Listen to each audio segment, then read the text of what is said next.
Y en esta mañana de lunes tenemos el gustazo de recibir al ingeniero Andrés Jale de Econoagro. ¿Cómo andás, Andrés, Silvio, querido? Julio, ¿cómo andan? ¿Qué tal, Andrés? Bienvenido. Nosotros muy bien. ¿Vos? Pero bien, por suerte. ¿Ha llovido algo, no? En el litoral. Cambió. Bueno, cambió en todos lados, ¿no? Fíjate, hoy, 45 en Carlos Casares, dice Gustavo. Buena jornada en Peguajó, 55, Esperada, Buenagua, Mario Fagiglione. En Roque Pérez llueve desde la madrugada, dice Fernando. En Suárez, otro productor, Oscar, en este caso 34. En la ruta 65, kilómetro 232, van 70, nos cuenta Alejandro. En Giles todavía nada, esperemos que llueva, por favor, dice. El Vasco dice, sigue firme la lluvia, estoy en Los Toldos, 40. En Uriburu, La Pampa, anoche 25 y en los últimos 10 días 150. Salimos de la seca que duró hasta el 20 de octubre, dice José Luis Franco, que nos deja saludos y buena semana. Bueno, tengo, gracias a Dios, muchísimos mensajes más de amigos que se van comunicando, pero nos vamos a meter con vos porque... Es que se veía que venía muy complicado. De hecho, si uno mira cómo fue los movimientos de octubre, vos te das cuenta que venía bastante complicado. O sea, hubo mucha hacienda que fue a faena, mucho movimiento de invernada respecto de otros años. Esto pasó medio como, ¿te acordás? En mayo, que debido a la falta de agua y los fríos extremos, hubo un movimiento superior a lo esperable. Y ahora pasó también, y yo creo que a partir de ahora posiblemente merme ese movimiento, con lo cual vamos a ver una caída posiblemente en la oferta y también un aumento quizás en el precio de la invernada, ¿no? Por menor oferta, ¿no? Claro, te lo podés quedar al ternero y el que tiene pasto sale a buscar, así que posiblemente se dé esa combinación, digamos. Sí, la semana pasada ya veníamos viendo eso, recién lo charlábamos con Silvio, nos estaba dando el índice de ternero de Canal Rural que promedia todo lo vendido a través de la pantalla un 8% arriba, y bueno, y parejo también en cada una de las categorías, ¿no? Sí, si vos ves, tomamos lo que es ternero, ternera, todas las categorías de cría e invernada, las ves mejor posicionadas respecto del gordo, sí, que lo que se ha dado históricamente con este precio del gordo, ¿no? Si tenés una relación de 1,40 con el ternero, cuando hoy uno esperaría 1,30 y al piquito. Tenés 500 y pico de kilos para comprar una vaquillona de novillo, cuando sí, hoy lo que uno esperaría con estos precios novillos serían 400 kilos. Entonces, vos ves que hay, y eso posiblemente se vea mejorada la situación para las categorías de cría e invernada con esta lluvia, ¿no? Ojalá siga lloviendo, ojalá Dios quiera llegue el agua para todos aquellos que todavía están esperando.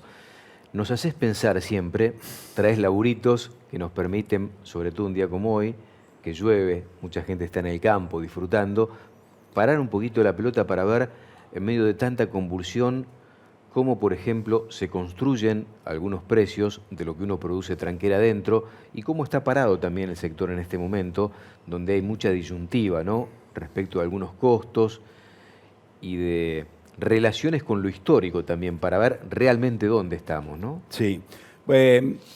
Mucho se ha hablado del precio que uno esperaría o que debería tener el gordo y si está muy atrasado, muy adelantado. Entonces, yo lo que hice fue, a través de distintas ecuaciones, uno puede estimar cuál debería ser el precio en función de las variables históricas, ¿no? Para saber si realmente estás atrasado o no. Y básicamente hay dos factores que forman o que le dan forma al precio del kilo vivo. Uno es el consumo interno, obviamente, que va a estar definido fundamentalmente por el nivel de salario que haya en el país.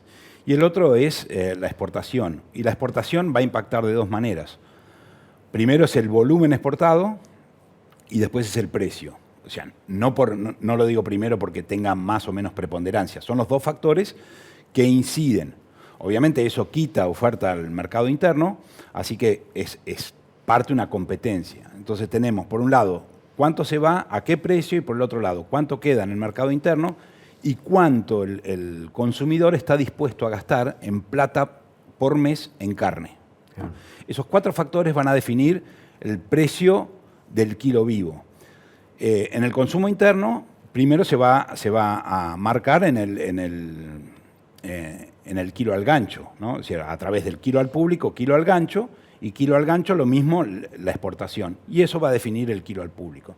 Entonces, para más o menos situarnos dónde estamos y el peso relativo, yo traje un gráfico que hace mención a dos curvas, si lo podemos ver, donde tenés dos curvas ahí, ¿no? Es decir, tenés en el eje de las ordenadas el precio esperable, ¿no? en pesos por kilo, y después en el eje de las abscisas tenés distintos niveles de exportación, desde 0% hasta el 35%, creo. No veo bien de acá. Sí, no me acuerdo. Sí. Bueno, sí, hasta el 35. Y hay dos curvas que representan dos niveles de exportación diferentes, dos precios de exportación. La curva roja, 5.000 y pico de pesos, y la azul sería la actual, de 3.000 y pico de pesos, ¿no? Entonces, 5.000 y pico más o menos era el precio al que se exportaba, para darnos una idea, en el año 22, principios del 22, fines del 21, cuando el novillo llegó a tocar el equivalente a 2.900 pesos de hoy. Bueno, ahí figura que con el salario actual, lo esperable si se exportara el 35% sería 2.200 pesos. Mientras que con el dato de exportación actual tenemos 1.800 pesos. Claro. Ese es el peso, o sea, vos fíjate que exportando lo mismo tenés dos expectativas de precios muy diferentes. Entonces, esta sería la primera herramienta. No necesariamente quiere decir que vos vas a tener exactamente ese precio, pero sí lo que te está marcando es una tendencia hacia lo que uno puede esperar, ¿no? Esto obviamente no toma en cuenta un montón de factores que digamos, puntuales de cada situación, como sucedió allá en el 2022-2021, con la alta inflación y la necesidad imperiosa de la gente de deshacerse de los pesos. O la situación actual, donde están subiendo un montón de insumos, bienes de uso de la gente, como tarifas, transporte, etcétera, que le quitan capacidad de compra al consumidor. Entonces, eso no está tenido en cuenta ahí. Sí son factores que van a afectar en algún punto para bien y en otro punto para mal al precio del kilo vivo, ¿no?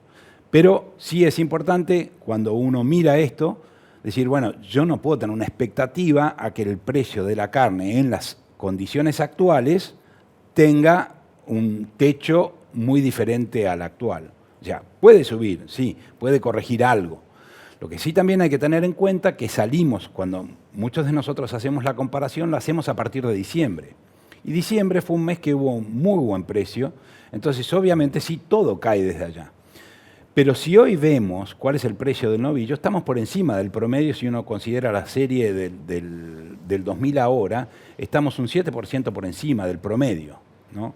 O sea que estamos por arriba todavía. Ahí yo traje otro gráfico más, donde lo que se puede ver es la evolución del precio del novillo y del ternero. Fíjate vos, Silvio, que las curvas planas serían los promedios anuales, ¿no? Uh-huh. Es decir, para salir un poquitito del dato puntual que muchas veces engaña.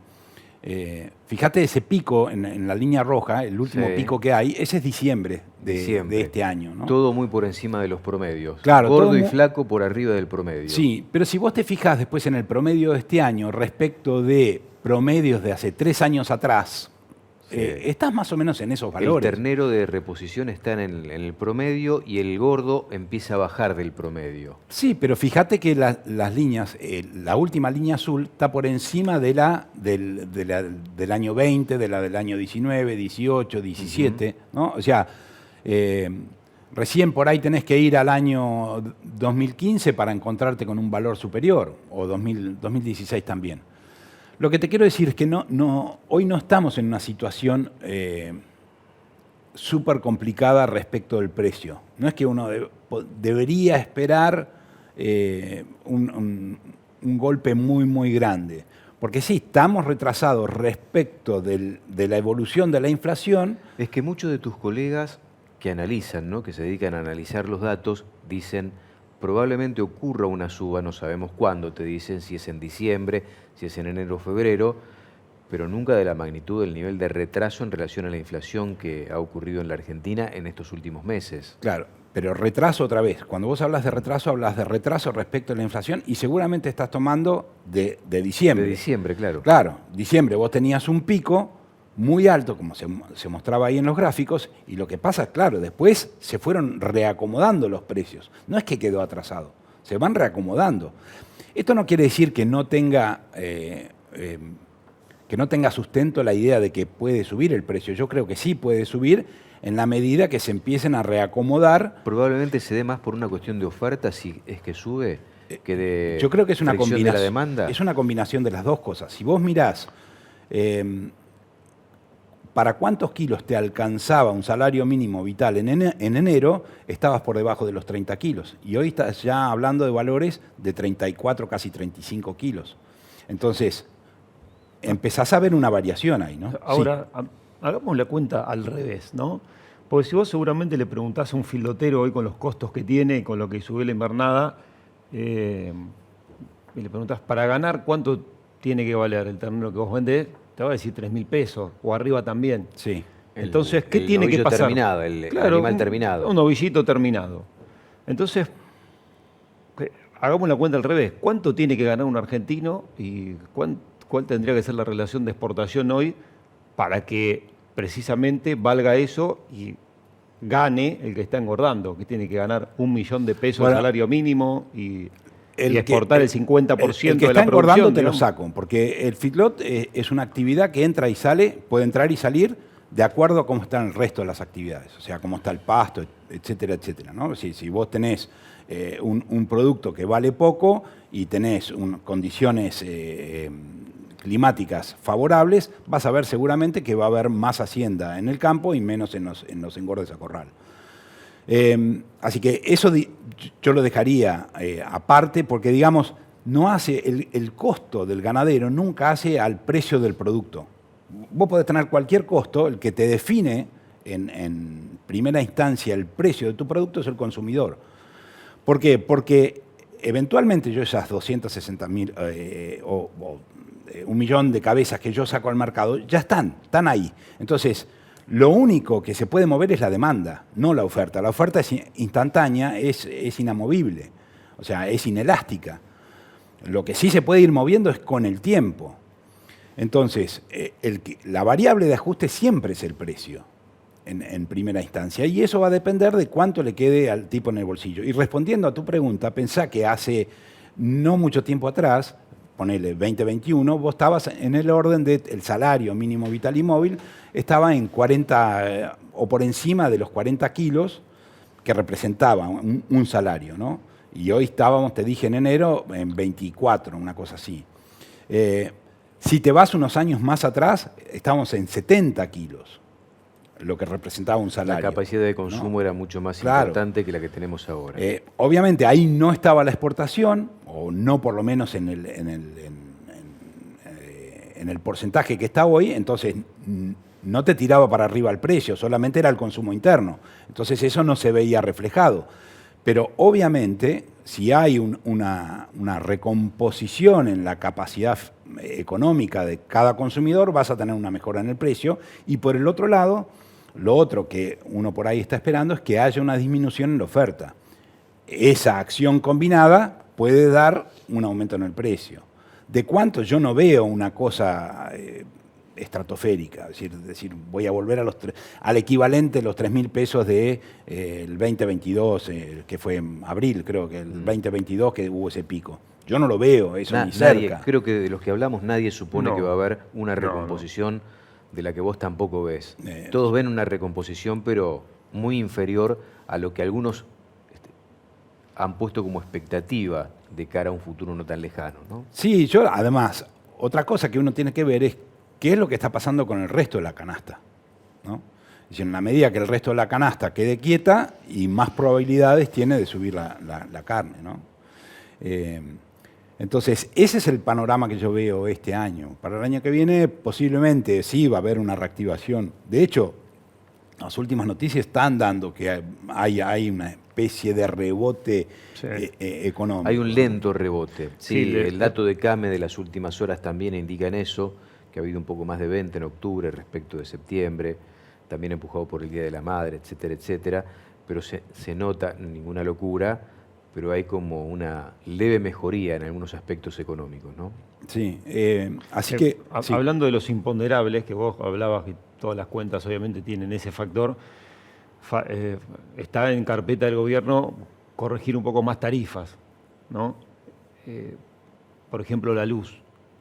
Sí. Y se viene el verano, se consume mucha luz. Sí, con lo cual Eso, ahí le vas a eso le resta. le vas vas a a dejar quitar, le plata vas a al quitar bolsillo del capacidad. eso le consumidor. resta. Porque además generalmente el que ajusta el consumo son las clases más bajas económicamente, las que menos tienen son las que ajustan.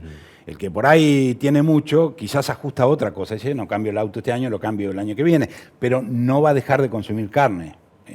No va a cambiar su hábito de consumo. Entonces, por eso yo siempre cuando hago las cuentas, las hago con el salario mínimo vital y móvil, que ahí también hay otro factor que no está tenido en cuenta, que es todos los planes, etcétera, que empezaron a ver en un cierto y determinado momento y después fueron creciendo. O sea, eso no está tenido en cuenta. Que también a veces te pueden mascarar un poco las proyecciones que uno hace, ¿no? El ingeniero Andrés Jale nos está acompañando y muchísimos mensajes que en un rato vamos a compartir. Lluvias, lluvias sobre todo en la provincia de Buenos Aires, por el dato que venimos recibiendo. Tenemos dos plaquitas más para seguir hablando un poco hacia atrás y potencialmente hacia adelante. Bueno, del sector. ese gráfico, Silvio, que traje ahí está sacado de la Secretaría de Agricultura, o sea, los datos. Es el modelo de cuenca al salado, y ahí tenés en las columnas, es la suma del costo directo más el gasto de estructura. El gasto de estructura está en azul, el costo directo total está en rojo. Y se lee en el eje de las izquierdas, de las abscisas. Y el resultado que se lee en el eje de las derechas es la línea, ¿no? Entonces vos tenés la evolución del resultado y la evolución de los costos siempre, acá sí, hay que hacer la aclaración, siempre considerando el mismo momento del año. Si yo no puedo agarrar el mes de septiembre y compararlo con el mes de marzo. ¿Por qué? Porque hay una estacionalidad muy marcada en el ternero, entonces me va a dar resultados muy diferentes, si bien los costos van a ser parecidos, pero los ingresos van a ser distintos, entonces voy a estar comparando peras con manzanas. Siempre hay que comparar lo mismo. Lo que vos ves ahí, lo que me interesaba mostrar, era, fíjate los últimos 3 años, vos ves que la suma del costo directo y el gasto de estructura viene bajando, y a pesar de que baja el gasto de estructura y el costo directo, o sea, el costo total, vos también tenés un margen que viene bajando, un resultado que viene bajando, ¿no?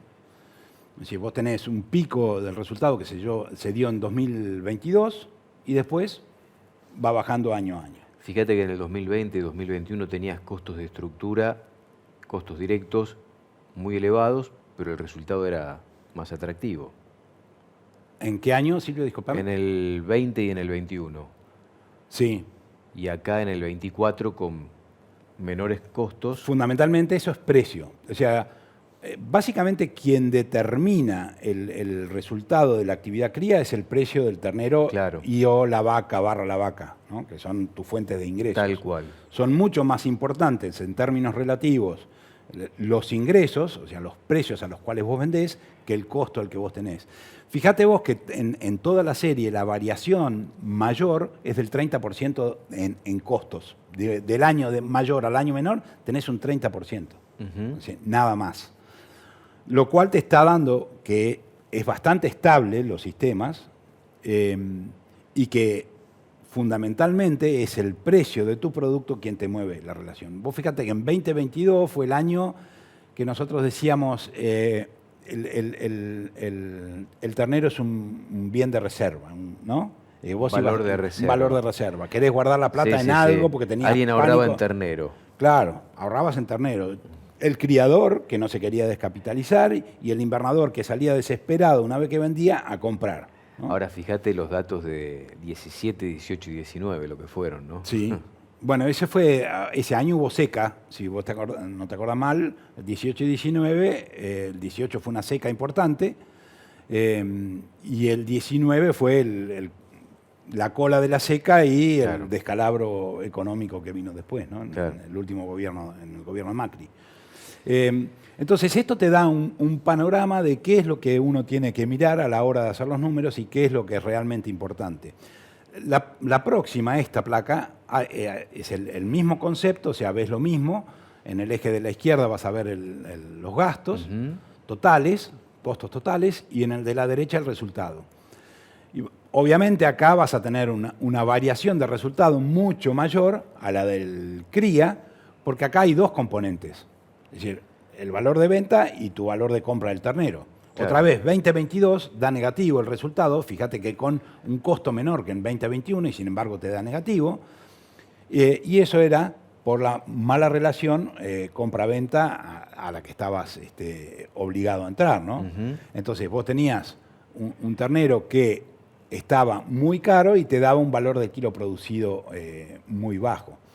En la invernada, quien te define el número y el factor que más correlaciona con el número, el resultado económico de la invernada es el valor del kilo producido. Mucho más que el costo, mucho más que cualquier otra cosa. Y el valor del kilo producido es esa ecuación que sale de decir, vendo tantos kilos menos los que compré sobre los que produje. Eso te da el valor del kilo producido, ¿no? Yo hice la cuenta en un modelo parecido.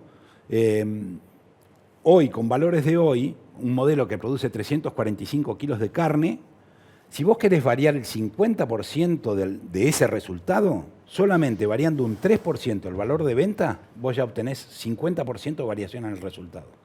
Fíjate vos la implicancia que tiene. Mientras que necesito tener un 5% de variación en el valor de compra. Y el costo, me voy a poner los anteojos, no. El hecho que el valor de venta vos no lo manejás y el valor de compra lo podés manejar hasta cierto punto. Hasta cierto punto, sí, porque es el mercado. O no compras. Generalmente, o quien te buscás dice, un poco sí. mejor. Dependiendo de los kilómetros que recorre. Generalmente Capaz le vos bajás ese 5 vos tenés o no, hoy ¿no? una herramienta muy útil para bajar ese valor del kilo producido que yo te decía. Porque yo te decía que el divisor es los kilos producidos. Sí. Entonces, si vos comprás más liviano, a pesar de que pagues más, vas a producir más kilos a igualdad de peso de salida. Y en estas condiciones actuales de tanta lluvia que nos cuentan, Pero a mí no me cabe duda que yo hoy compraría lo más liviano que pueda. está pasando. Justamente tempranito Está pasando. hablábamos de cómo hay subió el mayor liviano. disputa por el livianito. Es que se quedó recontra atrasado. Vos hacés cualquier número que haces y te da mucho mejor con un animal liviano.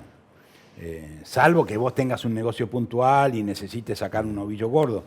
Pero volviendo al tema, vos fíjate que necesitas variar, yo te decía, 3% Precio de venta. el precio de venta, ¿no? Para cambiar, fíjate la magnitud que estamos, 50% cambias tu resultado, no tu margen, tu resultado, lo cual es mucho más de tu margen. Necesitas un cambio en tu costo total, esto es gasto de estructura más costo directo, del 17%. O sea, ahí, y si querés hablar, suponete, dentro de los gastos directos, por ejemplo, sanidad, necesitas variar el 200%. Bajar el 200% de tu gasto de sanidad para obtener un 50% en este modelo, ¿no? Pero no importa, este representa bastante porque es un modelo pastoril. Y que es imposible aparte eso, Pero digamos, sin la duda, referencia para sin saber. duda. No puede bajar 200%. El punto es al revés, es no pijotees en sanidad, porque Claro, no te cambia el no número. te cambia el número. claro. Y vos vas a dejar de producir y un kilo que produzcas sí te cambia el número. Porque en este modelo, por ejemplo, casi el 90% de los kilos que vos producís van a tapar costos. O sea, considerando el valor de compra de tu ternero. O sea, solamente vos estás ganando 10% de los kilos producidos. Es un nivel muy bajo. Entonces vos tenés que hacer que gastar óptimamente.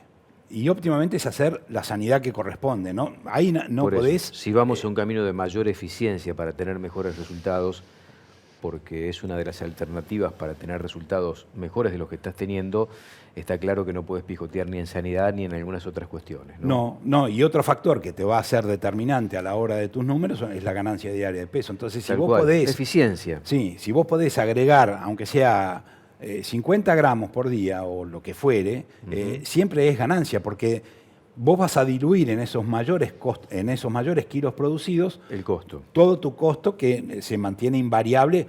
Ponele que haya alguna parte que no, porque estás suplementando algo más, pero es un pedacito de tu costo. Mientras que el ingreso se va a ver multiplicado. Entonces, por eso uno tiene que tener muy claro dónde ahorrar y qué es ahorro y que es una mala decisión, ¿no? ¿En qué lugar jugar el partido? Gracias por venir, Andrés. Un placer como siempre, ¿eh? El ingeniero Andrés Jale en esta mañana de Mercado Visión.